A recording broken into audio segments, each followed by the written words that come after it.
திருச்சிற்றம்பலம். அரகர நம பார்வதி பதையே, அரகர மகாதேவா. தென்னாடுடைய சிவனே போற்றி, எந்நாட்டவர்க்கும் இறைவா போற்றி. ஏகம்பத்துரை எந்தாய் போற்றி, பாகம் பெண்ணொரு ஆனாய் போற்றி. அண்ணாமலை மன்னா போற்றி, கண்ணார் அமுதக்கடலே போற்றி. காவாய் கனகத்திரளே போற்றி, கைலை மலையானே போற்றி போற்றி. அருள் தரும் மரகதாம்பிகையுடனாய சந்திரத்துடைய திருவடிகள் போற்றி போற்றி. அருள் தரும் மட்டுவார் குவலமையுடனாய தாய்மானவர் திருவடிகள் போற்றி போற்றி.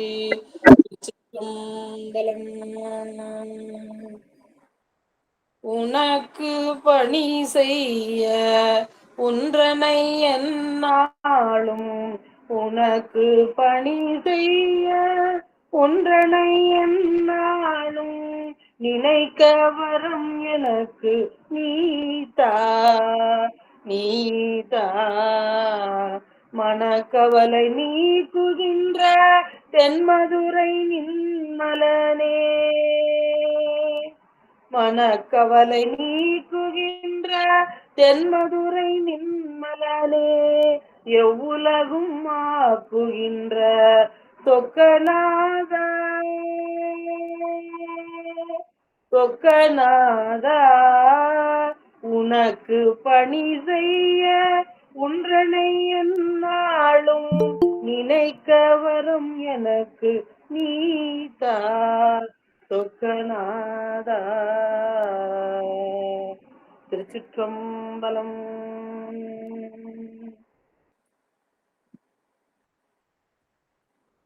தூக்கு சீர் திருத்தொண்ட தொகை விரிவாக்கினால் சொல்ல வல்ல பிரான் எங்கள் பாக்கிய பயனாம் பதிகுன்றை வாழ் சேக்கிழார் அடி தண்ணி இருத்துவாம். திருச்சிற்றம்பலம்.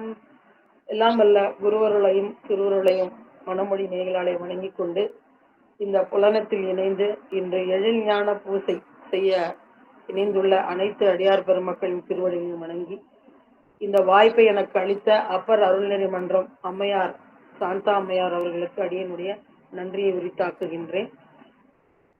நாம இன்று காண இருப்பது மூர்க்க நாயனார் புராணம்.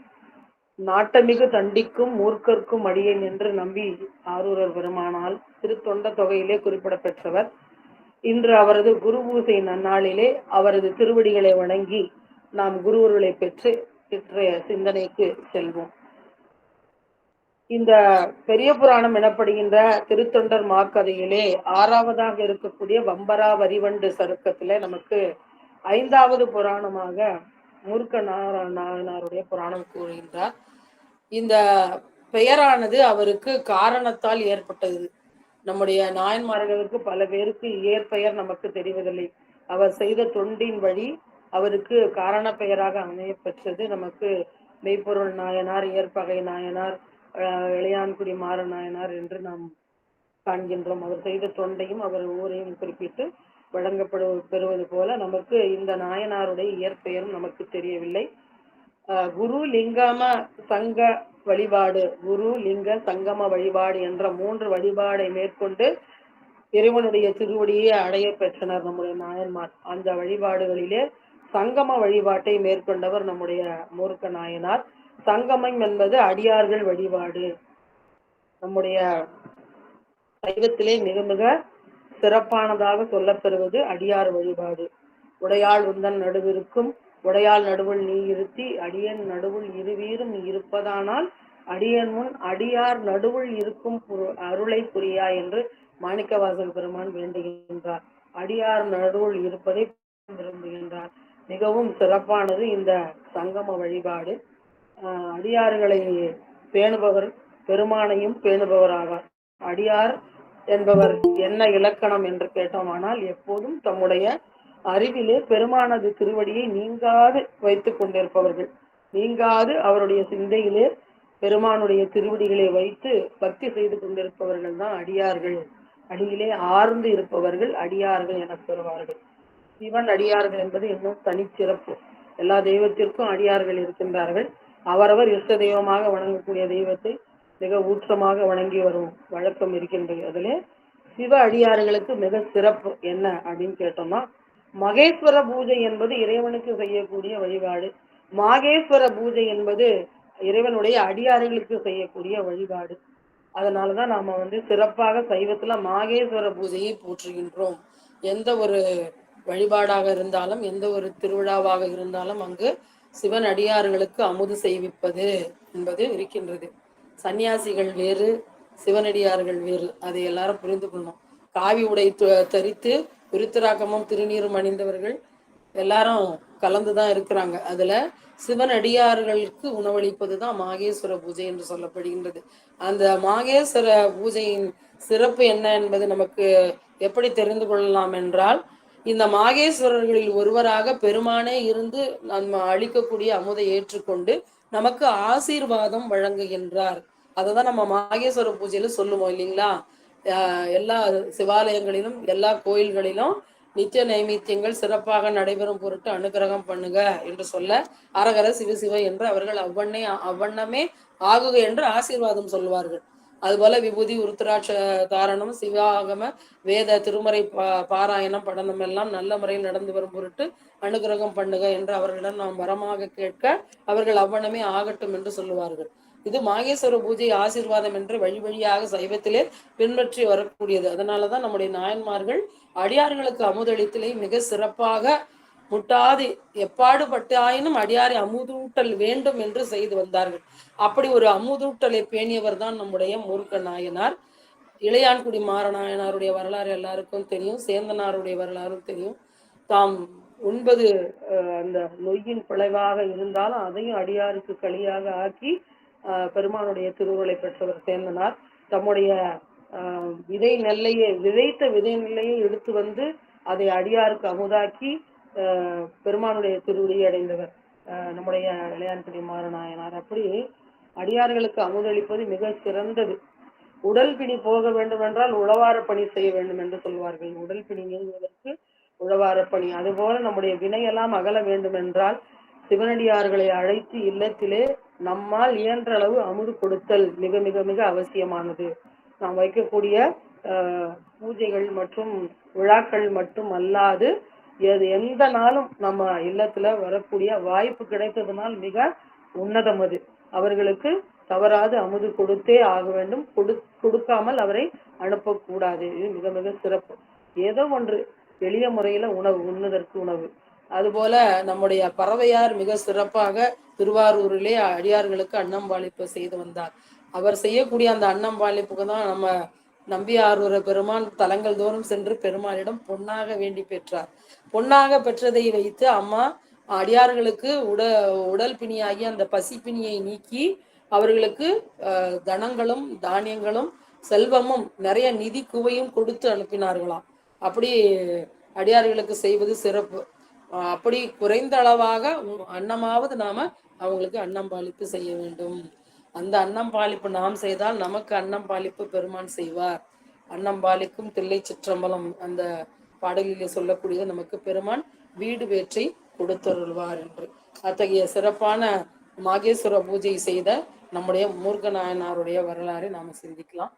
நாட்டமிகு தண்டிக்கும் மூர்க்கர்க்கும் அடியேன் என்று தொகையாலும் தண்டலை சூழ் திருவேற்காட்டூர் மன்னன் தகு கவற்றால் கொண்டவள் ஆயம் வன் சூதரை வென்று முன் கொண்ட பொருள் முண்ட நன்னீற்ற அடியவர்க்கு ஈபவன் மூர்க்கன் என்பர் நண்டலை நீர் ஒன் குடந்தையின் மேவு நற்சூதனையே என்று மிக விரிவாக நமக்கு திருத்தொண்ட திருவந்தாதிலே அவருடைய ஊராகிய திருவேற்காட்டூர் அவர் சூதாட்டத்தினாலே வந்த அந்த பொருளை ஆயத்தை நம்முடைய பெருமான் முன்தலை நன்னீற்று அடியவர்க்கு திருநீறு பூசிய பெருமான் அடியவர்க்கு கொடுப்பவர் மூர்க்கன் என்பது அவருடைய பெயர் என்று சொல்லி அவர் இருக்கக்கூடியது அந்த குடந்தை என்று சொல்லி அதை நமக்கு இந்த வகை நூலிலே நமக்கு சொல்கின்றார்.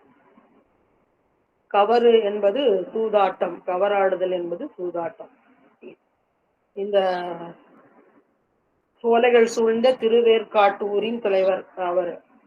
பிறந்த ஊரு திருவேற்காட்டூர், தொண்டை நாடு என்று சொல்லப்படுகின்ற தொண்டை நாடு சான்றோர் உடைது என்று சொல்லப்படுகின்ற இந்த சிறப்பான தொண்டை நாட்டிலே திருவேற்காடு என்ற தலத்திலே நம்முடைய நாயன்மார் அவதாரம் செய்திருந்தார். சூதாடுதலில் சூதாடு கருவியால் வந்த பந்தய பொருளை தாம் எல்லாம் நெற்றில் நீற்றினை உடைய சிவனடியார்களுக்காக கொடுப்பவர். அவர் எங்கு இருந்தார் என்று கேட்டால், திருவேற்காட்டை விட்டு நீங்கி நண்டுகள் அலைதற்கு இடமாகிய நண்டலை நீருன் குடந்தையின் மேவு நற்சூதனையே என்று அவர் குறிப்பிடுகின்றார். குடந்தையின் மேவு நற்சூதன், திருவேற்காட்டில் இருந்து குடந்தைக்கு சென்ற திருவேற்காட்டூர் மன்னன். அவர் கவற்றால் கொண்ட பொருளை அடியவர்களுக்கு ஈபவர். மூர்க்கர் என்பது அவருடைய பெயர் என்று இந்த தகவல்கள் எல்லாம் நமக்கு நம்பியாண்டார் நம்பி திருத்தொண்டர் திருவந்தாதிலே தெரிகின்றார். இந்த விரிவாகிய சொல்லுமலி குன்ற சேக்கிழார் பெருமான் நமக்கு அருளிய விரிவிலே நாம் அவர் வாய்மொழியிலே நாம் காண்போம். மண்ணே பெருகும் பெரும் தொண்டை வளநாடதனில் வயல் பரப்பும் நன்னித்திலவெந்திரை பாலி நதியின் வடபால் நலங்கொள்பதி அன்னப்பெடைகள் குடை வாவிய அலர்புக்கு ஆடரவங்கணிதை மின்னு கொடிகள் துகிர்கொடிகள் விழ விற்காடு வேர்க்காடு. வேர்க்காடு என்பது அந்த தலத்தினுடைய பெயர்.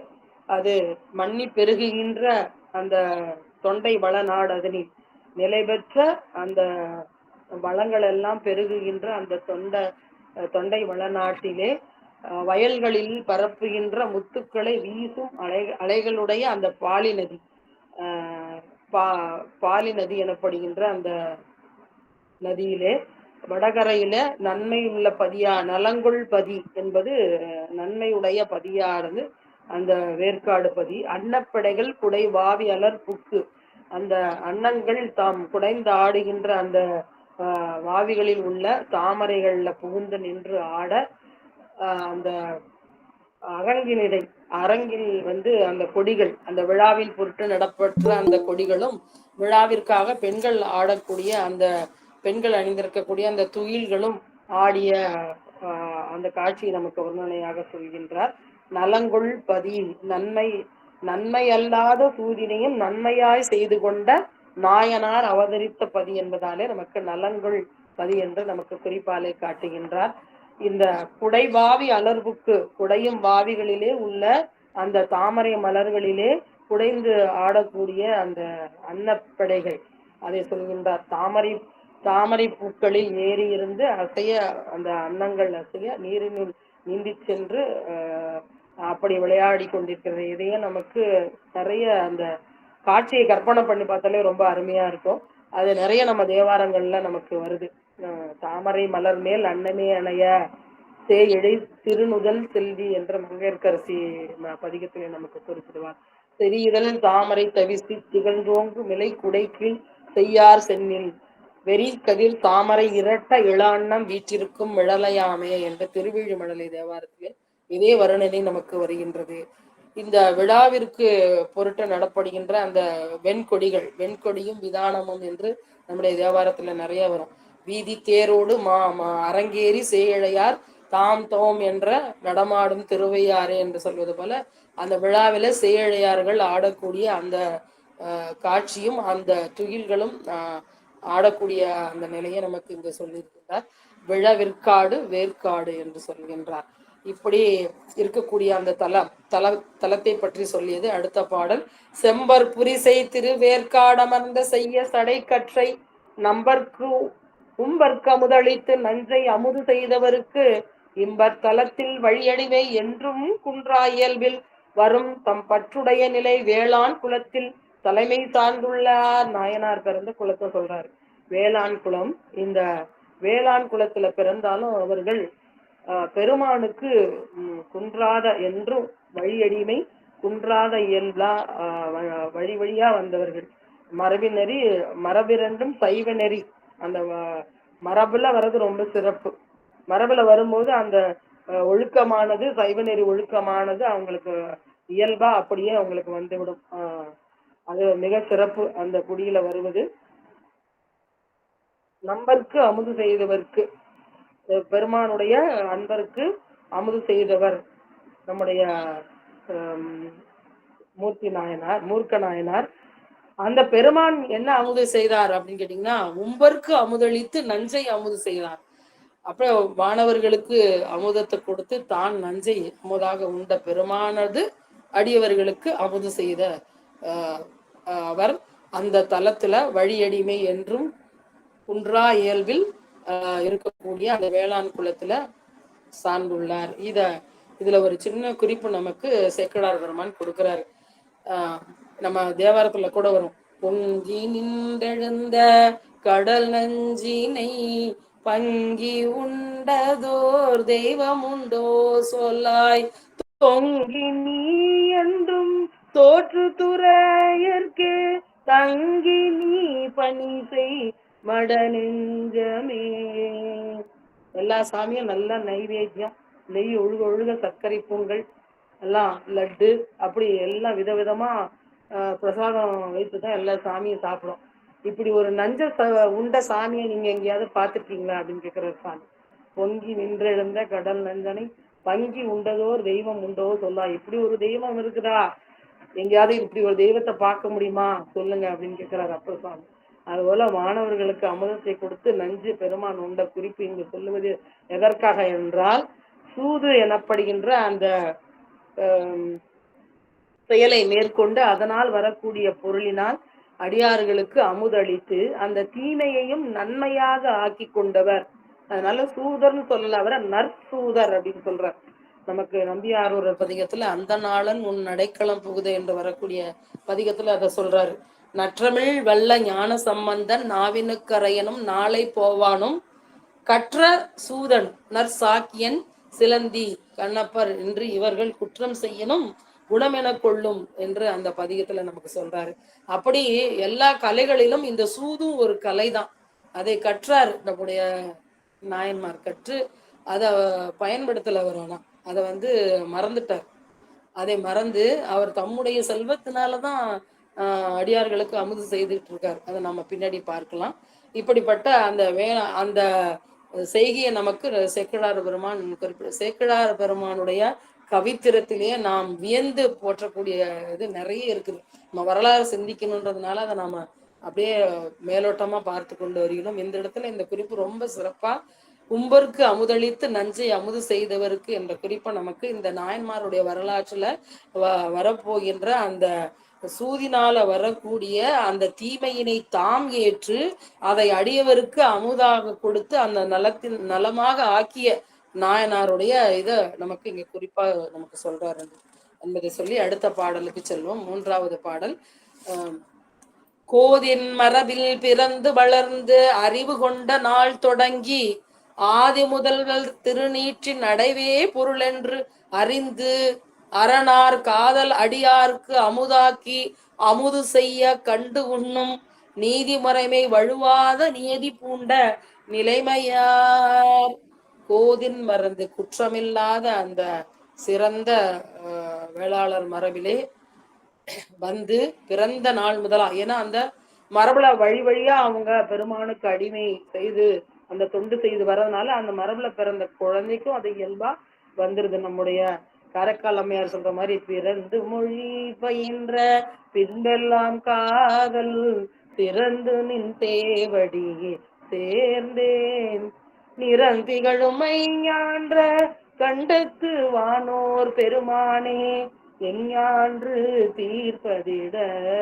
நான் பிறந்தப்பிலிருந்து மொழி பயின்றப்பிலேருந்து உன்னையதான் நான் பாடிட்டு இருக்க பெருமானா. ஆனா நீ எப்போ என்னுடைய இடர தீர்ப்ப அப்படிங்க, நீ எப்ப வேணா தீர்த்துக்கோ, ஆனா நான் உன்னை பாடுவதையும் உன்னை வணங்குவதையும் எப்போதும் நிறுத்த போவதில்லை என்பது அது குறிப்பு. அது போல இங்க நாயன்மார் சிறு பருவம் முதலே சிவநெறியில் அன்பு கொண்டு அந்த முன்னை தவத்தினாலே அந்த மரபு வழி வந்தாலும் அந்த தவம் இருக்கிற குழந்தைங்க தான் அதுல அந்த மரபுல பிறக்க முடியும். நமக்கு நம்முடைய தவம் எப்படி இருக்கு, நம்முடைய நற் ஊழ் என்பது எப்படி அப்படின்னு நம்ம சைவ சித்தாந்தத்துல என்ன சொல்றதுன்னா, நற்குடியில பிறந்து அந்த நல் தந்தை தாய் அவங்க மரபுல அப்படியே சைவத்துல வளர்ந்து வருவது, அது ஒரு அடையாளமாக நாம எடுத்துக்கலாம். அது நம்ம முன்னை தவம் அப்படி இருந்தாதான் அப்படி ஒரு குடியில பிறக்க முடியும் என்று சொல்லி அந்த நிலையினை நம்ம நாயன்மார் பெற்றதுனால அந்த குடியில பிறந்து சிறு பருவம் முதலே சிவநெறி அன்பு பூண்டு அந்த திருநீற்றின் அடைவே பொருள், திருநீற்று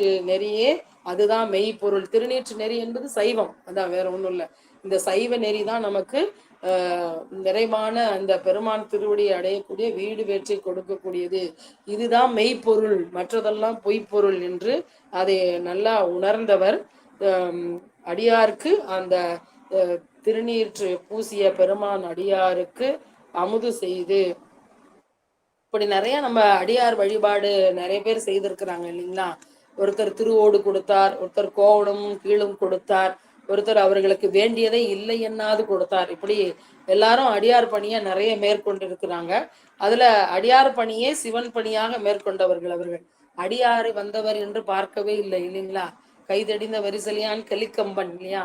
அந்த தன்னுடைய வீட்டுல வேலையாளாக பணி செய்தவரா இருந்தாலும் திருநீர் பூசி சைவ வேடத்துல வரும்போது அவரும் அடியாரே, அவரும் சிவனே, சிவபெருமானே என்றுதான் நம்முடைய நாயன்மார்கள் அந்த பணியை செய்திருக்கின்றார்கள். அப்படி சிவன் பணி அடியார் பணி என்று வேறுபாடு பாராது சிவன் பணியை அடியார் பணியாக செய்தவர்கள் நம்முடைய நாயன்மார். அப்படி இவரு அந்த செல்வ செழிப்பு மிக்க வேளாண் குலத்துல பிறந்ததுனால காதல் அடியாருக்கு அமுதாக்கி அவர்களுக்கு அமுது கொடுத்து அவர்களை அமுது செய்த பிறகு அதை கண்டு அப்போதே அவர்கள் அமுது செய்த பின்னாடி உண்ணக்கூடிய நிலையில தான் இருக்கிறார். அது நீதி முறைமை வழுவாத முறைமை வழுவாத நியதி பூண்ட நிலைமையா. நியதி என்பது அந்த எப்படி செய்யணுமோ அந்த முறையில செய்து விடாது செய்து முறையாக செய்து வரக்கூடிய நிலையில வந்தார். அதாவது முட்டாது செய்து இடையராத கடமையாக செய்து அவர்கள் அமுல் செய்வதை கண்டு பிறகு தான் உண்ணுதலே வழக்கமாக கொண்டு வந்து கொண்டிருக்கின்றார். தூய அடிசில் நெய் கண்ணல் சுவையின் கரிகள் அவை அமைத்து மேயவடியார் அடியார் தமை போற்றி விருப்பால் அமுது செய்வித்தே ஆய பொருளும் அவர் வேண்டும்படியால் உதவி அன்பு மிக ஏயுமாறு நாள்தோறும் இணைய பணி செய்து இன்புற்றார். அடியார்களுக்கு அமுது செய்யறதுன்னா எப்படி செய்யணும் நம்ம பெரிய புராணத்துல நிறைய சொல்லியிருக்கார் நம்முடைய செக்குளார் பெருமான். இந்த அடியார்களுக்கு அமுது செய்வது எவ்வளவு முக்கியமானது அப்படின்னு நம்முடைய ஞானசம்பந்தர் வரலாறுல பூம்பாவையை மயிலாப்பூர்ல உயிர்ப்பித்து அந்த பதிகம் பாடும்போது மட்டிட்ட புண்ணியம் காணல் பாடிட்டு அதுக்கப்புறம் அவருடைய வாக்காக நம்ம சேக்கிழார் பெருமான் சொல்லுவது, மண்ணினில் பிறந்தார் மதிசூடும் அண்ணலார் அடியார்தமை அமுது செய்வித்தல். மண்ணினில் பிறந்தால் பெரும்பயன், அடியாரை அமுது செய்வித்தல். கண்ணினால் அவர் நல் விழா பொலிவு கண்டு ஆறுதல் உண்மையாமெனில் உலகர் முன் வருக என உரைத்தார். மண்ணுல பிறந்தவங்க பெறக்கூடிய பயன் என்ன அப்படின்னு கேட்டீங்கன்னா அடியாருக்கு அமுது செய்வித்தல் தான். இன்னொன்னு அவருடைய திருவிழாக்களை எல்லாம் கண்டு கண்ணார கண்டு உளமாற ஆர்ந்து இருத்தல். அதுதான் அப்படி. அது உண்மைன்னா இந்த பூம்பாவையை நீ உயிரோட வா, எழுந்து வருக என்று ஞானசம்பந்த பெருமான் ஆணையிட்டு சொல்லுகின்றார். அப்படி சிறப்பானது மாகேஸ்வர பூஜை வழிபாடு. அது எப்படி செய்யணும் அப்படின்னா, கொண்டு வந்து மனை புகுந்து குலாவு பாதம் விளக்கியே மண்டு காதலின் ஆதனத்திடை வைத்து அருச்சனை செய்து உண்டி 4 விதத்தினில் 6 சுவை திறத்தினில் ஒப்பிலா அண்டர் நாயகர் தொண்டர் இச்சையில் அமுது செய்ய அளித்துள்ளார். 4 விதமான உணவுகள், அதாவது கடித்தல், மென்று தின்றுதல், பருகுதல், நக்குதல் என்று அதெல்லாம் அந்த வகை கரிகாயில அப்படியே வரும். ஒன்ன கடித்து சாப்பிட்ற மாதிரி இருக்கும், ஒன்ன விழுங்குற மாதிரி இருக்கும், ஒன்ன தொட்டு சாப்பிட்ற மாதிரி இருக்கும், ஒன்ன குடிக்கிற மாதிரி இருக்கும். இப்படி வகையில கொடுக்கணும்னு சொல்றாரு. அதுவும் 6 சுவையிலையும் கொடுக்கணும்ன்றாங்க. 6 சுவையில கொடுத்து இதை இன்னும் நம்ம நல்லா சிறப்பா வந்து பாத்தீங்கன்னா அப்பர் சுவாமிகளுக்கு அப்பூதி அடிகள் அளித்த அந்த இதெல்லாம் பார்க்கலாம். அந்த அந்த இடத்த நல்லா மெழுகி கோலமிட்டு அதை தூய பாவாடை விரித்து அவர்களுக்கு ஆசனம் போட்டு இருபுறமும் விளக்கு ஏற்றி வைத்து முன்னாடி அமுது படையல் வைத்து அவர்களுக்கு அந்த பூசை செய்து அர்ச்சனையும் செய்து அவர்கள் திருவடிகளை வணங்கி அவர்களிடம் ஆசி பெற்று அவர்களுக்கு என்ன தேவையோ, நாம சமைச்சிட்டோன்றதுனால நீங்க சாப்பிடுங்கன்னு நாம கொடுக்க முடியாது. வந்திருக்கிற அடியாருக்கு இது பிடிச்சிருக்கும், இது பிடிக்காம இருக்கும். அவர் குறிப்பறிந்து தொண்டர் இச்சையில் அவருக்கு என்ன வேணுமோ அது எந்த அவர் விரும்பி சாப்பிட்றாரோ அதை நாம மறுபடியும் அவருக்கு கொடுத்து அவருக்கு வேண்டியவாறு அவர் உண்ண ஊட்டுவது போல கொடுத்து செய்வதுதான் அந்த மாகேஸ்வர பூஜை என்பது மிக சிறப்பு. அப்படிதான் இவரும் செய்யறாரு. தூவிய அடிசில் நெய் கண்ணல் சுவையின் கரிகள் அமைத்து, அப்படி இந்த அமுது, அந்த அமுது கரிகாய்கள், இனிய சுவையுடைய கரிகாய்கள், நெய், கண்ணல் என்பது வெல்லம், அந்த இனிப்பு பொருள்கள் அதையெல்லாம் செய்து அமைத்து வரக்கூடிய அன்பர்களை எல்லாம் போற்றி அவர்களுக்கு பாத பூஜை செய்து அவர்களுக்கு அர்ச்சனை செய்து அவர்களை வணங்கி என்ன விருப்பமோ அவர்களுக்கு அமுது கொடுத்தது மட்டுமல்லாமல் அவர்களுக்கு என்ன விருப்பமான பொருளோ அவற்றையும் கொடுத்து அனுப்புறார். அவர்களுக்கு ஆடைகள், தவமணிகள், பொன் முதலிய திரவியங்கள் எல்லாம் தம்மிடம் என்ன இருக்குதோ அதையெல்லாம் அவர்களுக்கு கொடுத்து கொடுக்கிறார், கொடுத்து அனுப்பி வைக்கின்றார். அப்படி செய்து கொண்டே வருகின்றார். சிறப்பான குடி அந்த வேளாண் குடி, சிறப்பான செல்வமிக்க குடியில பிறந்தவர், வழி வழியா சைவ மரபுல வந்த குடியில பிறந்தவர். அவர்களுக்கு அதோடைய அடியார்களுக்கு அமுத செய்விக்கின்ற அந்த மாகேஸ்வர பூஜையினுடைய முக்கியத்துவம் நல்லா தெரிந்திருக்கு. அதை செய்து பார்த்தும் அனுபவமும் கண்டிருக்கின்றார். அதுதான் ரொம்ப முக்கியம். பணி செய்து இன்புற்றார் அப்படின்னு சொல்றாரு அந்த பாட்டுல. கண்டுண்ணும் நீதிமுறைமை அமுதாக்கி அமுது செய்ய கண்டுண்ணும், அவர்களெல்லாம் அமுது செய்வதை கண்டு பிறகு அவர்களுக்கு ஊட்டுவித்து அந்த இன்பத்தை தாம் பெற்று மகிழ்ந்து பிறகு உண்பவர் என்று அதை சொல்றாரு. அதுதான் எப்பவுமே நாம அடுத்தவங்களுக்கு கொடுத்து பார்த்தீங்கன்னா தெரியும், கொடுப்பதுல ஒரு இன்பம் இருக்கும். கொடுத்து அவர் முகமலர்ச்சியோட அதை பெற்றுக்கொண்டு அதை அவங்க பயன்படுத்தும் போது அவர்களுக்கு தேவையானதை கொடுத்து, அது ஒண்ணு இருக்கு. நம்மிடம் இருப்பதை அவர்களுக்கு தேவையானதை நாம் கொடுத்து அவர்கள் பெற்று இன்பமுற்று அவர்கள் அதை பயன்படுத்தும் போது அதுல வரக்கூடிய இன்பம் அது ஆறாத இன்பம் சொல்றாரு பாருங்க. அடுத்த பாடல்ல சொல்றாரு, அது எவ்வளவு நாளும் நமக்கு அது ஆறாத இன்பமா இருக்கும். இன்ன செயலினால் ஒழுகும் நாள் அடியார் மிகவும் எழுந்தருள முன்னமுடைமையான பொருள் முழுதும் மாள அடிமையுடன் மண்ணு காணியான நிலம் மற்றுமுள்ள திறம் விற்றே அன்னமளித்தே மென்மேலும் ஆறா மனத்தாராயினார். ஆறாமுதே என்று சொல்லப்படுவது போல இப்படி செய்து வரக்கூடிய நாள்ல இவர் மாகேஸ்வர பூஜை செய்கின்றார் என்று, அடியார்களுக்கு அன்னம் பாலிப்பு செய்கின்றார் என்று தெரிந்து அடியார்கள் நிறைய வந்து அவர்கள் இல்லத்துல அன்னம் எடுத்துக்கொண்டார்கள். இல்ல பெருமானுடைய செயலாகவும் இருக்கலாம். தம்முடைய அடியார் இவ்வாறா முட்டாத நியதியோடு நீதிமுறை வலுவாத நியதி பூண்ட நிலைமையில அடியார்களுக்கு அன்னம் பாலிப்பு செய்து கொண்டிருப்பதை உலகத்தாருக்கு வெளிப்படுத்துவதும் பெருமான் செய்த திருவிளையாடலாக நடக்குது. ஏன்னா நிறைய அடியார்கள் வர வர அவர்களுக்கு அமுதும் அவர்கள் வேண்டிய பொருளும் கொடுத்து அனுப்ப தன்னிடம் உள்ள தன்னிடம் உள்ள பொருள், முதல்ல கையிருப்பு பொருள் எல்லாம் தீர்ந்து போகின்றது. பிறகு தன்னுடைய அசையா சொத்துக்களாகி அவையெல்லாம் காணியான நிலம் மற்றும் உள்ள திறம், நிலம், வீடு மற்றும் உள்ள விற்கக்கூடிய பொருள்கள் எல்லாம் விற்று அதை அடியார்களுக்கு அமுதாக்கி மென்மேலும் அதனால சிறிதும் சுருங்கா மனம் இல்லாது மென்மேலும் ஆறா மனத்தராயினார் என்று நமக்கு செக்கடார் சொல்றார்.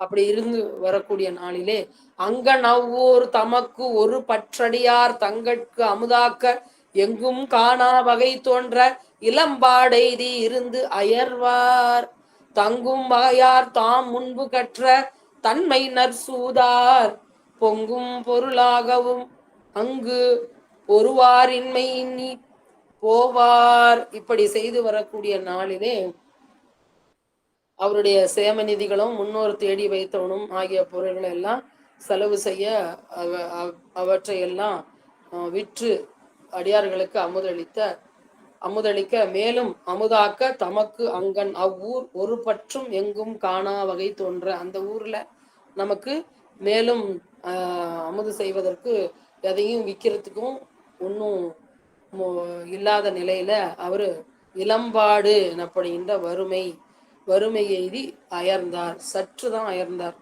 அப்போ ஏன்னா அவருக்கு யோசனை தோன்றியது, சிறந்த வகையால எல்லா கலைகளையும் கற்ற அவர் தங்கும் வகையால் தாம் முன்பு கற்ற தன்மை நற்சூது மறவாது, தங்கும் வகைனா முன்னாடி கற்றது இப்போ ஞாபகத்துல இருக்கிறது, அப்படி மறவாது தன் மனத்துல வைத்திருக்கிற அந்த இது பொருள் தேடுவதற்கான ஒரு வித்தையாகிய அந்த சூது, அது அவருக்கு இளம்பிராயத்துல கலை ஞானங்கள்ல ஒன்றாக அவர் கற்றது. அத முன்பு கற்றது அப்படின்னு சொல்றாரு. ஏன்னா அதை இப்போ பயன்படுத்தல. முன்பு கற்று இருந்ததுதான். அதை இப்போ பயன்படுத்தாம தன்னுடைய செல்வத்தை கொண்டுதான் அடியார்களுக்கு அமுது செய்து வச்சிருந்தார் இல்லைங்களா? அந்த நற்சூது, நற்சூதார் பொங்கும் பொருளாக. நற்சூது என்றது நமக்கு தீமை அணுகாது நமக்கு கலைஞான அறிவிவரும் அறிவினுக்கும் பின்பு சிவனடியாருக்கு அமுது ஆக்கவுமே பயன்படுத்தியதுனால இந்த சூத நற்சூது என்று நம்முடைய சேக்கலார் பெருமாள் சொல்றார். சூது என்பது ஒரு தீமையான செயல்தான். ஆனாலும் அதை இவர் நன்மையா எப்படி ஆக்குனார் அப்படின்னா, முன்பு இளமையிலே கலைஞான அறிவுக்காக அதை கற்றுறது, அத பின்னாடி சிவனடியாருக்கு அமுது ஆக்குவதற்காக அதை பயன்படுத்தினார். அதனால நல் சூது என்று கற்ற சூதன் என்று நம்முடைய சுந்தரமூர்த்தி நாயனார் தேவாரத்தில் நம்ம பார்த்தோம் இல்லைங்களா? பொங்கும் பொருளாக்கவும் இந்த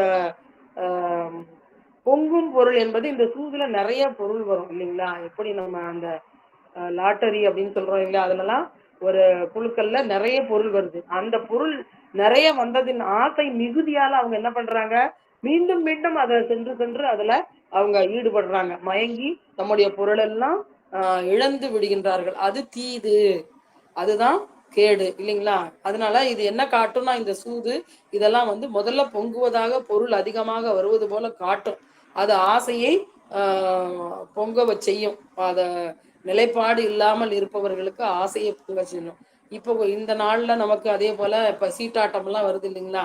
குதிரை பந்தயம், அந்த பணயம் வைத்து ஆடுவது சொல்றாங்க இல்லையா? இப்போ நவீன காலத்துல அது போல இந்த இதுவும் எல்லாமே நம்மை மயக்குவதுதான்.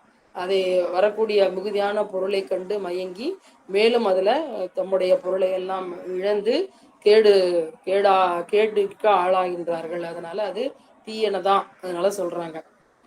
அங்கு பொறுவார் இன்மையின் இந்த திருவேற்காடு என்ற தலம் தொண்டை நாட்டுல இருக்கு. தொண்டை நாடு சான்றோர் உடைத்து என்று சொல்லுவோம். அங்க இந்த சூதை மேற்கொள்ளுவோர் யாருமே இல்லை. அதனால அவருக்கு இந்த பொருள் ஈட்டக்கூடிய நிலை இல்லாததுனால வேற இடத்துக்கு போகலாம் அப்படின்னு சொல்லி வேறு ஊருக்கு அங்கின்று அந்த திருவேற்காட்டில் நின்று நீங்கி வேறு ஊர்களுக்கு போகின்றார் என்று அடுத்த பாடல் நமக்கு மேலும் சொல்கின்றார். பெற்ற மேரி பலிக்கு வரும் பெருமான் அமரும் தானங்கள் உற்ற அன்பார் தென்று எய்தி உருகும் உள்ளத்தொடும் பணிந்து கற்ற சூதார்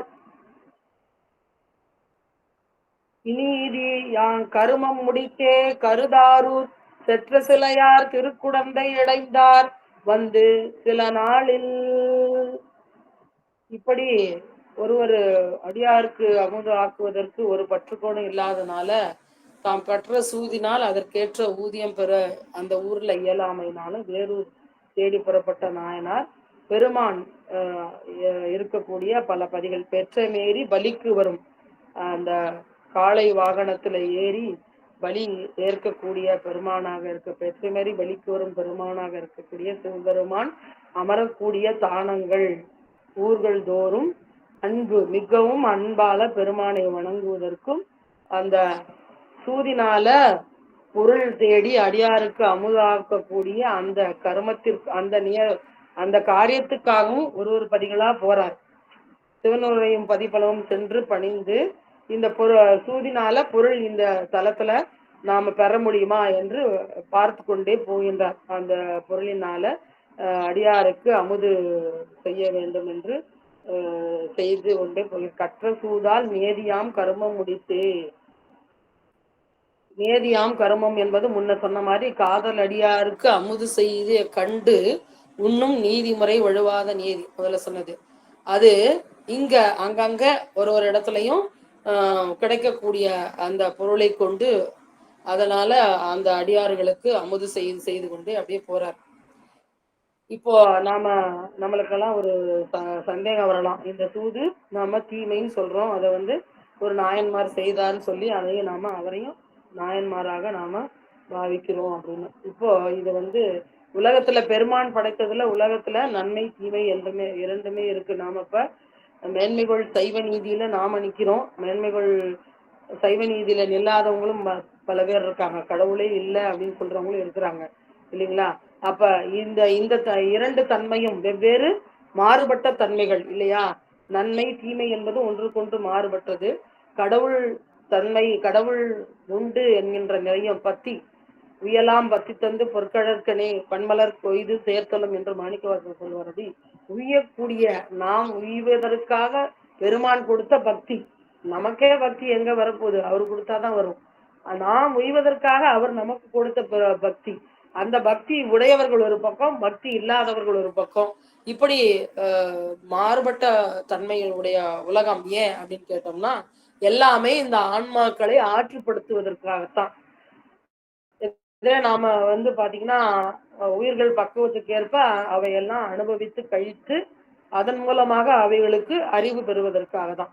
இதை நம்ம மெய்மையும் பொய்மையும் ஆயினார்க்கு சோதியுமாய் இருளாய்மை ஆயினார்க்கு என்று நம்முடைய திருவாசகத்துல வரும். மெய்மையும் பொய்மையுமா அவர் தான் ஆகிறாரு, சோதியும் இருளுமா அவர் தான் ஆகிறாரு, துன்பமும் இன்பமுமா அவர் தான் ஆகிறாரு. நம்முடைய பொற்சின்னத்துல வரும். பந்தமுமாய் வீடும் ஆயினார்க்கு.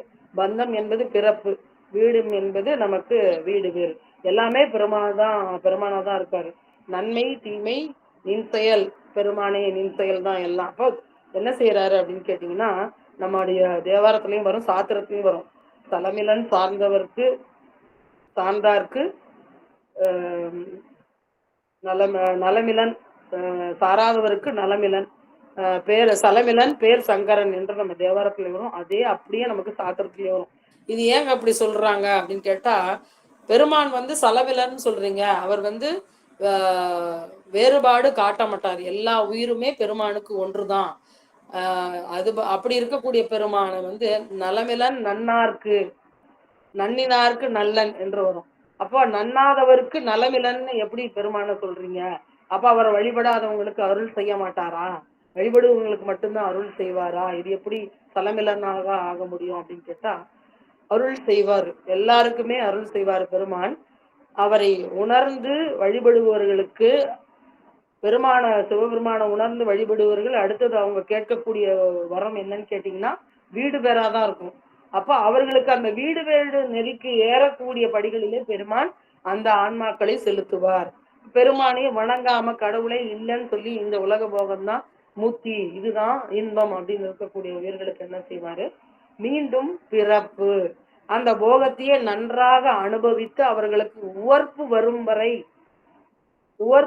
வரை பிறப்பு கொடுத்து கொடுத்து கொடுத்து கொடுத்து அந்த உயிரை கொஞ்சம் கொஞ்சமா பக்குவப்படுத்துவார். இப்போ நலமிலாருக்கு நன்னினாருக்கு நல்லன் என்று சொன்னது இந்த இடத்துல நன்மையாக வீடு வேற கொடுக்கக்கூடிய நிலை. நன்னினாருக்கு நல்லன் நன்னாதாருக்கு நலமிலன் என்று சொல்லுவது இந்த வீடு வேரை அடையக்கூடிய நெறியை அவர்களுக்கு அருளமாட்டான். ஏன்னா பக்குவம் இல்லாத உயிர்கள் அதை கொடுத்தாலும் அதனுடைய தன்மை அவங்களுக்கு அதனுடைய அருமை தெரியாது. அதனால வீடு வேறு ஆன்மாக்கள் வேண்டினால்தான் இறைவன் கொடுப்பார். இறைவன் தானே எதையுமே கொடுக்க மாட்டார். நாம என்ன கேட்கிறோமோ அதை தான் கொடுப்பார். வீடு வேறு நாம கேட்டாதான் பெருமான் கொடுப்பார், கேட்கலன்னா பெருமான் கொடுக்க மாட்டார். ஏன்னா ஒரு சின்ன குழந்தை, பள்ளிக்கு போற குழந்தை, அது பென்சில் எழுதிட்டு இருக்குன்னு வச்சுக்கோங்களேன், அதுக்கு போய் ஒரு விலை உயர்ந்த பொன்னாலான பேனா கொடுத்தோம்னா அது என்ன பண்ணும்? அது எழுதுற மாதிரியே தான் அதை போட்டுக்கு இருக்கும்.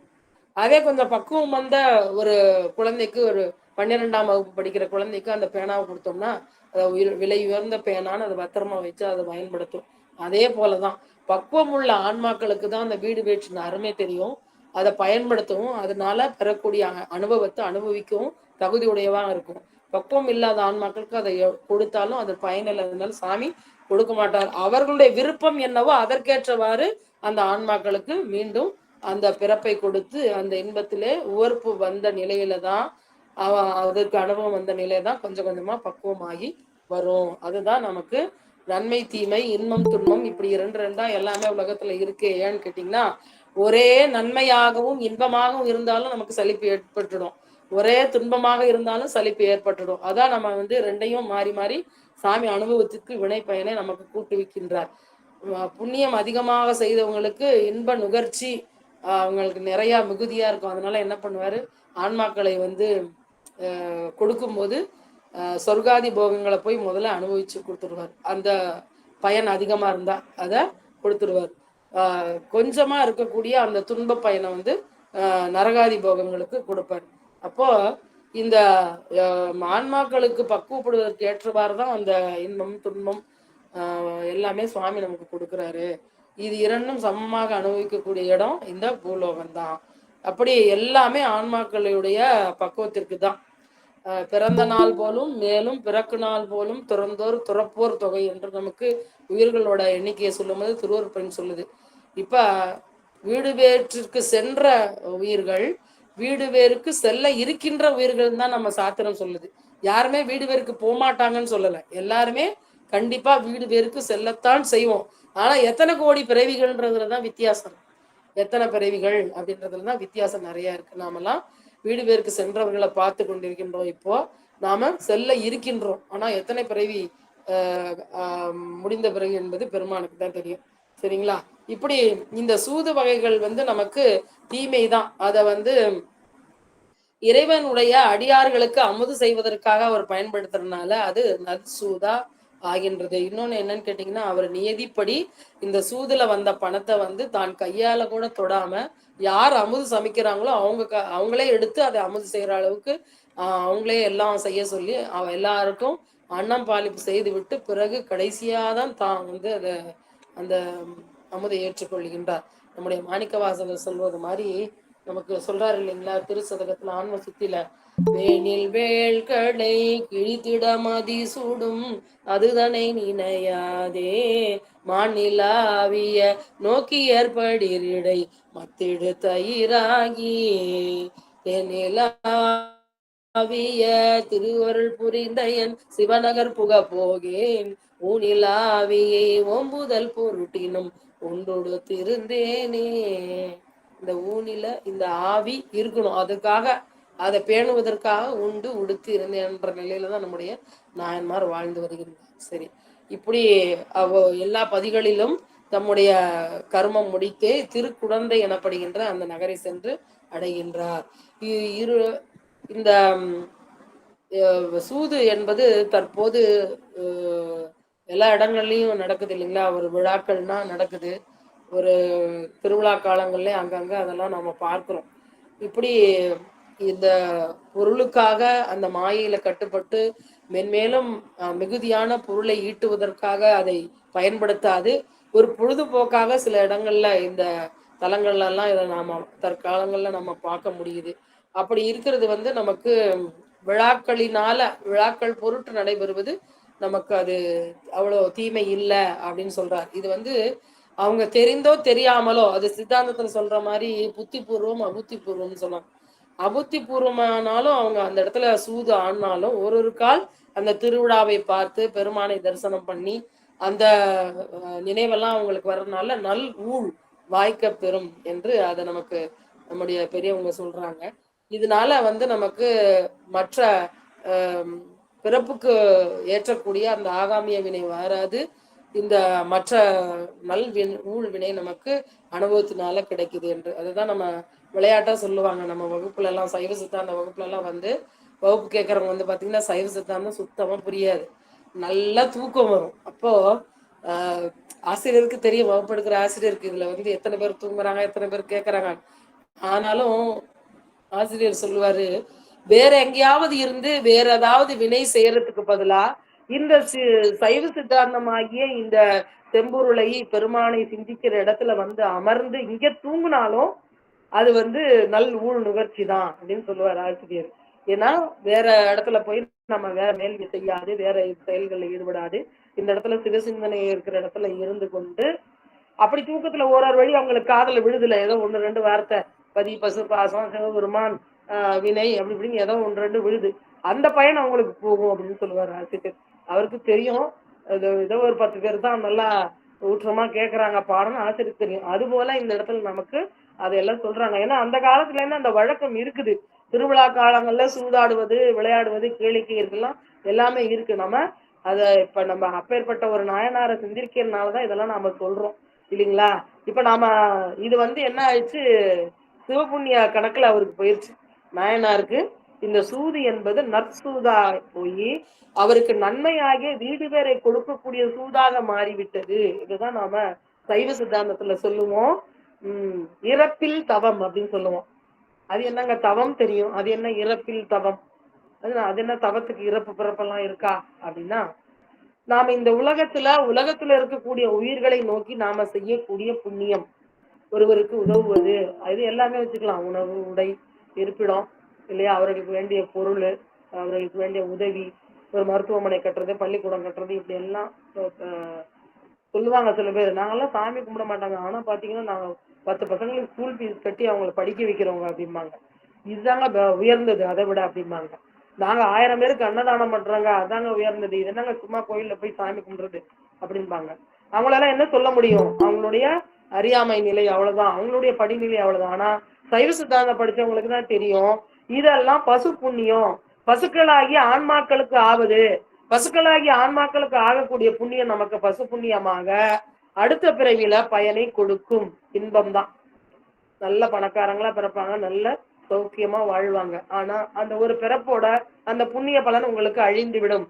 ஆனா இவற்றை எல்லாம் அடியாருக்கு ஆக்கி, பெருமானுக்கு ஆக்கி, சிவபெருமானுக்காகவும் சிவன் அடியார்களுக்காகவும் சிவ செயலுக்காகவும் நீங்க செய்தீங்கன்னா, இந்த புண்ணியமானது உங்க உடல் ஊழாய் கழியாது. இப்ப சொன்னேன் இல்லைங்களா, பசு புண்ணியம் என்பது அடுத்த பிறப்பில நீ உங்களுக்கு பயனை கொடுத்து விட்டு, இன்பத்தை கொடுத்து விட்டு அது அழிந்து விடும். அதான் இறப்பு. இன்பம்னா என்ன? உடல் இன்பம் தான். நல்லது, பணக்காரங்களா நல்ல சௌக்கியமா வாழ்றது, அதெல்லாம் உடல் இன்பம் தான், உயிர் இன்பம் அல்ல. இந்த புண்ணியமானது உயிருக்கு பலனை கொடுக்கும். உயிர் எவ்வாறு அழியாததோ, உடல் அழியும்ல, அழிஞ்சிரும், அவ்வளவுதான். உயிர் ஆனா அழியாதது, பெருமானை போல நித்தம். அதனால இந்த உயிருக்கு அந்த பயன் ஆகி ஆகி ஆகி ஆகி எடுக்கின்ற பிறவிகளோடும் தொடர்ந்து கொண்டே வரும். அதனாலதான் இறப்பில் தவம், இறப்பில் தவம்னு சைவ சித்தாந்தம் பேசுது. தவமும் தவமுடையோர்க்கே அப்படின்னு சொன்னாங்க. தவம் செய்யறதுக்கும் தவம் வேணுமா. அப்படி இந்த இறப்பில் தவம் தான் நமக்கு பதி புண்ணியமாக பெருமானை அடைவதற்குரிய அந்த நெறியில ஏற்றுவதற்கு நமக்கு பயன் கொடுக்கின்றது என்பதை நம்ம நல்லா தெரிஞ்சுக்கணும். இங்க நம்ம நாயன்மார் கொடுத்தது சிவன் அடியார்களுக்கு உணவு, பாத்தீங்களா, அதுவும் இறப்பில் தவம். அவருக்கு அது பதி புண்ணியமாச்சு, கண்டிப்பா அது வீடு பேருக்கு சென்றது, செலுத்தக்கூடியது அது என்பதை நாமெல்லாம் நல்லா ஞாபகம் வச்சுக்கணும். அடுத்த பாடல் போலாம். இருளாறு மணிகண்டன் அடியார்க்கு இன்னமுதாக்க பொருளாய மெய்துதற்கு புகழ் குடந்தை அம்பலத்தே உருளாய சூதாடி உறும் பொருள் வென்ற நம்பர் அருளாகவே கொண்டங்கு அமுது செய்வித்து இன்புறுவார். அந்த இடத்துல திருவேற்காட்டுல அதற்கு அந்த சூது ஆடி பொருள் பெறக்கூடிய நிலை இல்லை. அப்படியே பல தானங்களிலும் பெருமானை பணிந்து அங்கேயும் கிடைத்த வரையில அங்கேயும் எல்லா தானங்களையும் சூதாடி கிடைத்த பொருளை வைத்துக்கொண்டு அங்கங்கு மாகேஸ்வர பூஜை அடியார்களுக்கு அமுது அளித்துக் கொண்டே வருகின்றார். குடந்தைக்கு வந்துட்டார். குடந்தையில அந்த காலத்துல அந்த சூது என்பது நிறைய இருந்திருக்கும் போல. அந்த இடத்துல என்ன செய்யறாரு, அம்பலம் என்பது பொது இடம். அம்பலத்தை கூத்தாடி அமுது செய்ய பழிதிரிய நம்மடையும் தேவன் என்று நன்னுமதி என்னேடி என்பது அது தில்லை அம்பலம் இல்லை. எல்லா இடத்துலயும் அவருக்கு இதேதான் வேலை. அமுது செய்வதற்காக அந்த பலியேற்று ஓடி ஏந்தி பெருமான் வருகின்றார். அவரு உண்ணுவதற்காக அல்ல, நம்முடைய ஆணவம் என்கின்ற அந்த அழுக்கை வாங்குவதற்காக தான் பெருமான் அப்படி வருகின்றார். அப்படி நீளம் நிறைந்த அந்த அழகிய கண்டத்தினுடைய பெருமான் அடியவர்களுக்கு இன்னமுது அளிப்பதற்காக, பொருள் தேடுவதற்காக புகழ் குடந்தை அம்பலத்தே, புகழ் பொழினுடைய திரு குடந்தை மாநகரத்தில் இருக்கக்கூடிய ஒரு பொது இடத்திற்கு வருகின்றார்.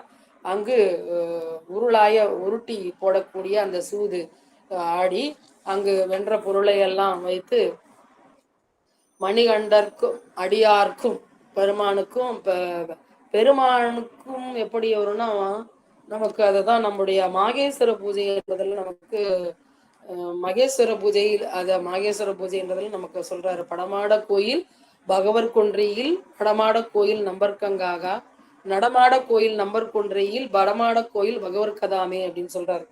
அகரம் 1000 அந்தனருக்கு ஈலன் சிகரம் 1000 செய்து முடிக்கிலன் பகரும் ஞானி பகல் ஊன் பலத்துக்கு நிகரில்லை என்பது நிச்சயம்தானே அப்படின்னு சொல்றாரு நம்முடைய திருமூல நாயனார். இப்படி கோயில்ல படமாட கோயில் நடமாட கோயில்னு சொல்றாங்க. அது என்ன படமாட கோயில்னா, அப்போ அந்த காலத்துல படத்தை வைத்து வழிபடக்கூடிய நிலை இருந்தது. படம், பெருமானுடைய படம், பெருமானுடைய சிலை, அப்புறம் நம்ம அங்கி, தம்பம், கும்பம், பிம்பம்னா சொல்லுவோம் இல்லைங்களா. கும்பம் என்பது நீர் நிறைந்த குளத்துல பெருமானை எழுந்தருளி வழிபாடு செய்வது. தம்பம் என்பது தீயிலே எழுந்தருளி வழிபாடு செய்வது. பிம்பம் என்பது சிலையிலே எழுந்து வழிபாடு செய்வது. இப்படி எல்லாம் வழிபடக்கூடிய பெருமானுக்கு நீங்க ஒரு அமுது கொடுத்தீங்கன்னா அது பெருமானுடைய அடியார்களுக்கு ஆகாது. ஆனா பெருமானுடைய அடியார்களுக்கு அமுது கொடுத்தீங்கன்னா அது பெருமானுக்கு சென்று சேரும் அப்படின்னு நம்முடைய மாகேஸ்வர பூஜையின் சிறப்பை நமக்கு சொல்லியிருக்காங்க. இது அந்த தலத்துல தூதுல கிடக்கக்கூடிய பொருளை அடியார்களுக்கு அமுது செய்வித்து அதனை கண்டு தாமும் மகிழ்வாராக இருக்கின்றார். இந்த சூது என்பதை அவர் எப்படி செய்தார் என்பதை அடுத்த பாடல் நமக்கு சொல்றாரு.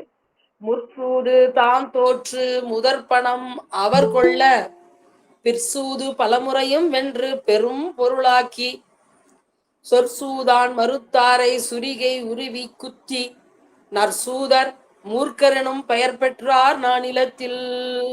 அப்படி இதுதான் பொங்கும் பொருள்னு சொல்லிட்டாரு இல்லைங்களா. இந்த சூதுலாம் பொருள் அதிகமாக கிடைக்கும். அப்படி முதல் ஆடக்கூடிய சூதுல தான் தோற்பது போல தோற்று அந்த பணத்தை எல்லாம் அவர் எதிராக ஆடுபவர் அவர் எடுத்துக்கொள்ளுமாறு செய்து பிறகு வரக்கூடிய ஆட்டங்களில் எல்லாம் தாம் வென்று பெரும் பொருளை எடுப்பார். அந்த பெரும் பொருளை எடுக்க அவரு விடமாட்டார் இல்லையா. அப்போ என்ன செய்வாரு, சொற்சூதான் மறுத்தாரை என்று அவர்கள் சொல்லால அது மறுத்தவர்களை, சூது சொல்லால் மறுத்தவர்களை என்ன பண்ணாரு, வஞ்ச சொல்லால மறுத்தவர்களை சுரிகை உருவி குத்தி, அவர் வைத்திருக்கக்கூடிய அந்த சுரிகை எனப்படுகின்ற அந்த கத்தியை எடுத்து குத்தி இல்ல குத்துவது போல காட்டி, அதை காட்டினா எல்லாரும் பயந்துருவாங்க இல்லையா. அதுதானே இப்ப ஆயுதம். வழிப்பறிக்கலாம் அதை தான் காட்டினா எல்லாரும் பயந்துறாங்க. ஏன்னா பொருளை விட நம்முடைய உயிர் மிக முக்கியது என்று பொருளை விட்டுட்டு எல்லாம் போகக்கூடிய நிலை. அப்படி அந்த ஒரு நிலையை ஏற்படுத்தினாதான் பொருளை விடுவாங்க அப்படிங்கிறதுன்னா அதையே நம்ம நாயன்மாரும் கையாண்டு அன்றிலிருந்து அவருக்கு மூர்க்கர் என்று பெயரு பெற்றார் என்று நம்முடைய செக்கிழார் பெருமான் சொல்றாரு. தூதினில் வென்று எய்து பொருள் துரிசற்ற நல்லுணர்வில் தீதகல அமுதாக்குவார் கொள்ள தாம் தீண்டார் காதலுடன் அடியார்கள் அமுது செய்ய கடைப்பந்தி ஏதமிலா வகை தாமும் அமுது செய்து அங்கு இருக்கும் நாள்.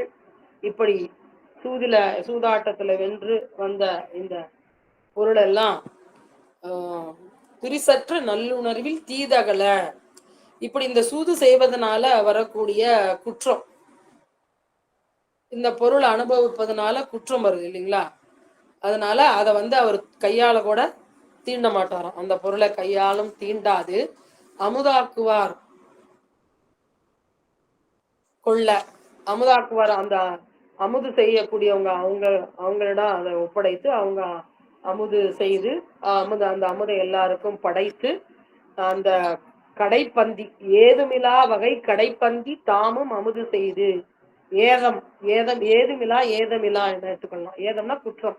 அப்படி இந்த சூதனால வரக்கூடிய பொருள்னால உண்டு உயிர் வாழ்தல் அது குற்றம். அப்படி அது இல்லாது அடியார்கள் எல்லாம் அமுது செய்த பின்பு இறுதியில் உண்ணக்கூடிய நிலை. இதனால அவருக்கு எந்த விதமான குற்றமும் இல்லை. ஏன்னா அடியார்கள்லாம் சாப்பிட்ட மிச்சம் அது இல்லைங்களா. சேடம் என்பது ஒரு வழக்கம் உண்டு.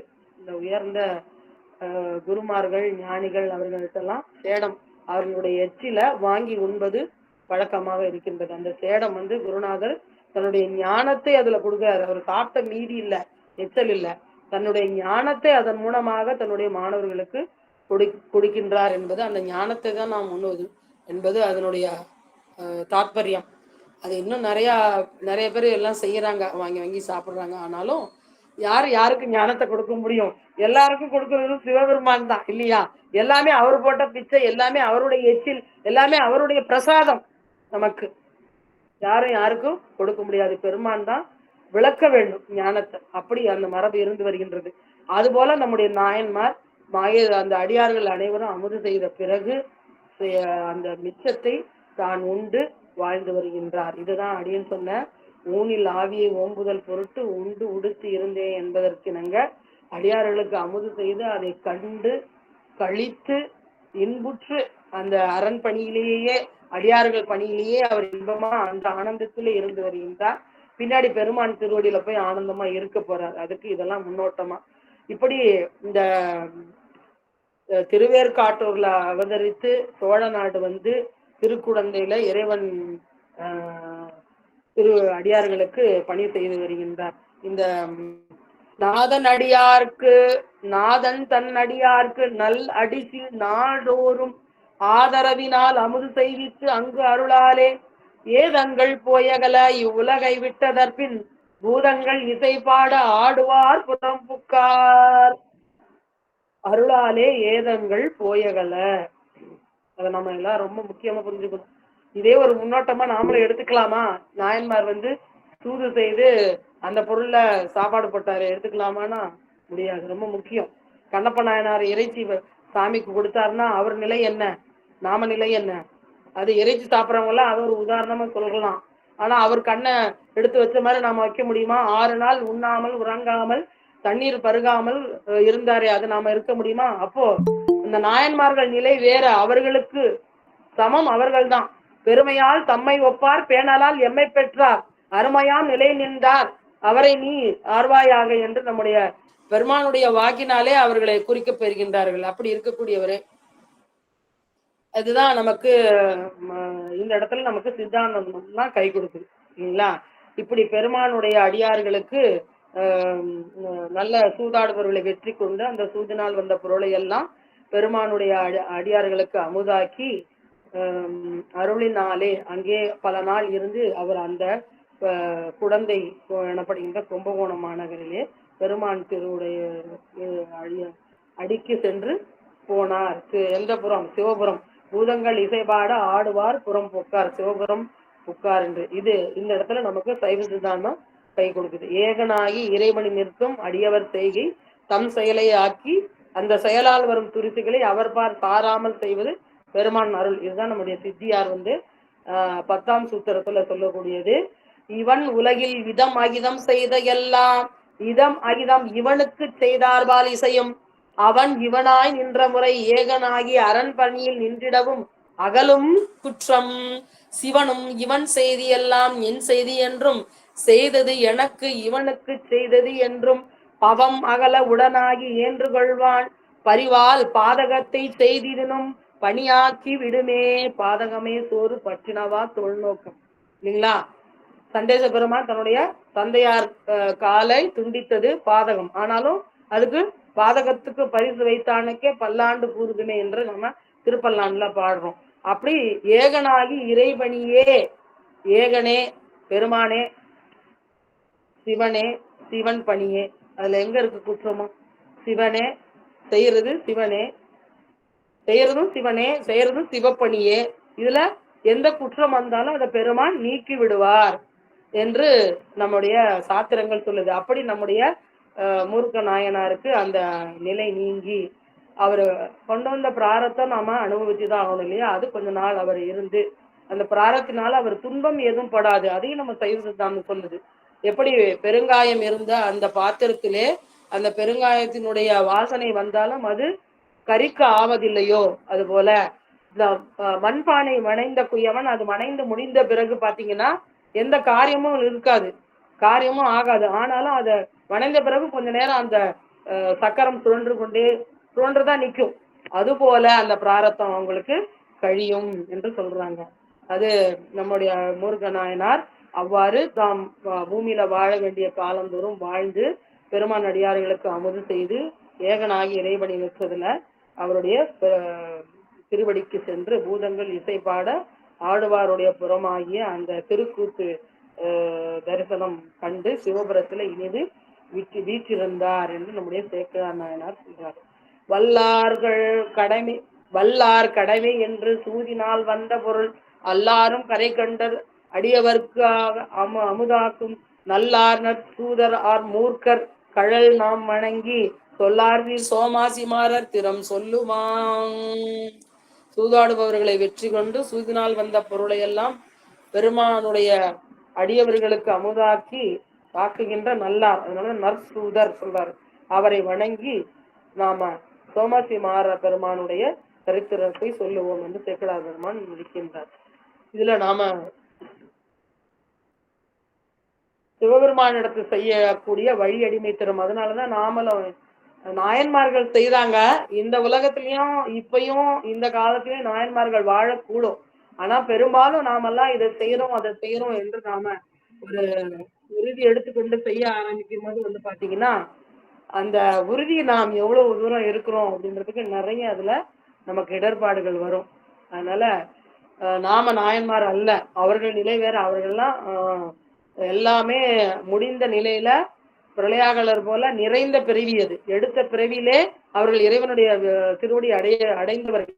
அவர்கள் நிலை அல்ல வேறு, நம் நிலை வேறு. அதனால நாம செய்யறது அல்ல, எல்லாமே பெருமானை, எல்லாம் உன் செயல் என்று நாம பெருமானை வைத்து செய்தோம்னா அந்த செயலுக்கு முட்டு வரவே வராது, நமக்கு அயற்சியும் தளர்ச்சியும் வரவே வராது என்று சொல்லி, சூது என்பது ஐம்பெரும் பாதகங்கள் ஒன்றால இருந்தாலும் அதை பயன்படுத்தும் வகையால நற்சூதாக்கி அந்த சூதே வீடு வேற்றுக்கு வழியாக நிலையும் உண்டு என்று நம்முடைய நாயன்மார் வரலாறுல நாம பார்த்துட்டோம். இந்த சூதி என்பது ஒரு கலை தான், அது பயில்வதனால் கேடுகள் இல்ல, களவும் கற்று மரன் நமக்கு சொல்லியிருக்காங்க இல்லையா.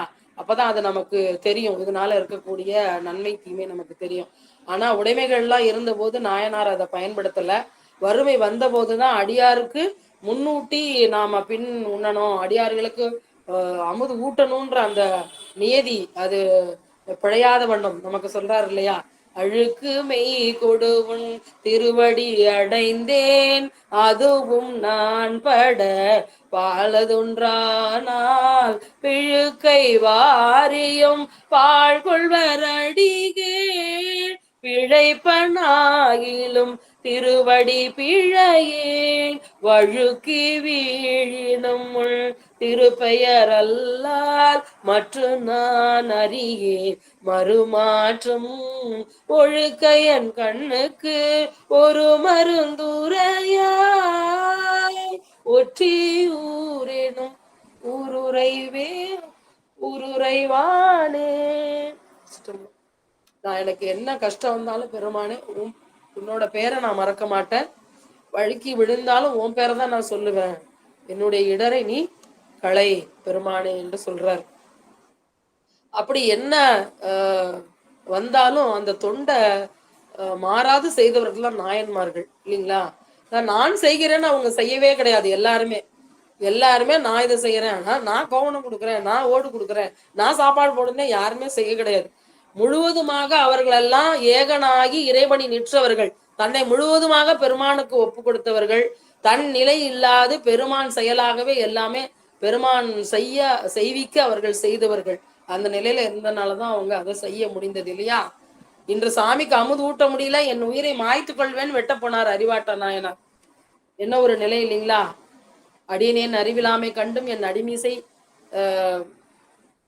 என் அடிமை வேண்டி படிமிசை கமரில் வந்து செய் அமுது இங்கு பரணே போற்றி, படிமிசை கமரில் வந்து இங்கு அமுது செய் பரணே போற்றிங்க. அவரு உயிரை விட போறாருன்னா சாமி வந்து அந்த வெடுப்புல நில வெடுப்புல இருந்த அமுத நான் அமுது செய்துட்டேன்ப்பா அப்படின்னு அவருக்கு கொடுக்குறாரு இல்லையா. அடியார்கள் அந்த அந்த முட்டாது நேதி வழுவாது இருந்த நிலைய நாமளும் கடைபிடிக்க முற்படணும். அதுக்கு நாம அப்படி செய்வோம் தான், ஆனா நாம செய்ய முடியாது, நாமளா செய்ய முடியாது. அவனொருளாலே அவன் தாள் வணங்கின்னு எல்லாம் சாமி தான் செய்யறாரு அப்படின்ற நிலைய நாம முழுக்க அப்படியே கொஞ்சம் கொஞ்சமா சொல்லி சொல்லி சொல்லி பழக்கத்துக்கு கொண்டு வரும்போது அது நமக்கு உள்ள முழுவதுமாக பதிஞ்சிருச்சுன்னா அது தடையில்லாத அது பாட்டுக்கு போகும். நீங்களே நாளைக்கு செய்யணும்னா ஒண்ணுமே இல்லாத நிலையில கூட அவர் நடத்துவாரு. எடியனெல்லாம் அதை நிறைய உணர்ந்திருக்கேன். சாமி தான் செய்யறாரு. நாம ஒண்ணும் இல்ல பூஜ்யம் அப்படின்றத வச்சுட்டோம்னா பக்கத்துல என்ன அவர் வந்து நிற்பார். அப்போ அந்த பூஜ்யத்துக்கு மதிப்பு அதிகமாகி போகுது இல்லைங்களா. அதான் பெருமானோட கருணை என்ன, தாயிற் சிறந்த தயாவாகிய தத்துவம். அது வாழ்வெனும் மையல் விட்டு வறுமையாம் சிறுமை தொப்பி தாழ்வெனும் தன்மையோடு சைவமாம் சமயம் சாரும் ஊழ் பெறல் அரிது. அத்தகைய ஊழ் பெற்ற நாமெல்லாம் இதுல நிலையாக நின்று பெருமானுடைய திருவுருளை பெற்று நாயன்மார்கள் வழிகாட்ட அவர்களுடைய வழிகளை பின்பற்றி பெருமானுடைய திருவடியை அடைவோமாக என்று சொல்லி இந்த சரிதத்தை சிந்திக்க கூட்டுவித்த திருவருளுக்கும் குருவர்களுக்கும் அப்பர் மன்றத்திற்கும் நன்றி கூறி இதுகாரும் பொறுமையாக கேட்டுக்கொண்டிருந்த அடியார்கள் அனைவரது திருப்பாதங்களை வணங்கி மகிழ்ந்தோம்.